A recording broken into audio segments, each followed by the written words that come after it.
সকলকেই স্বাগত আমাদের ইউটিউব চ্যানেলে। আজ আমরা বেসিক কিছু কালেকটিভ নাউন্স নিয়ে আলোচনা করতে চলেছি আজকে এই ভিডিওর মাধ্যমে। তো দেখে নেওয়া যাক সেগুলি।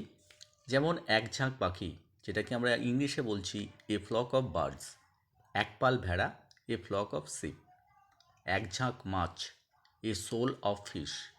এক ঝাঁক মৌমাছি, এ সোয়াম অফ বিজ। একদল ছেলে, এ গ্রুপ অফ বয়েজ। একদল ডাকাত, এ গ্যাং অফ রবার্স। একদল মহিলা, এ ভিভি অফ লেডিজ। এক পশলা বৃষ্টি, এ শাওয়ার অফ রেইন। একতারা কাগজ, এ বান্ডেল অফ পেপার্স।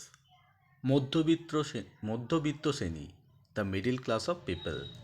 কৃষক সম্প্রদায়, দ্য পিজেন্ট্রি অফ কাল্টিভেটার্স। জনতার ভিড়, a crowd of people. Next, গাড়ির সারি, এ কিউ অফ ভেহিকলস। আবর্জনা স্তূপ, এ হিপ অফ গার্বেজ। ভিডিওটি ভালো লাগলে অবশ্যই একটি লাইক করে দেবেন। চ্যানেলে নতুন হলে চ্যানেলটিকে সাবস্ক্রাইব করে রাখবেন নিত্য নতুন ভিডিওর আপডেটস পাওয়ার জন্য।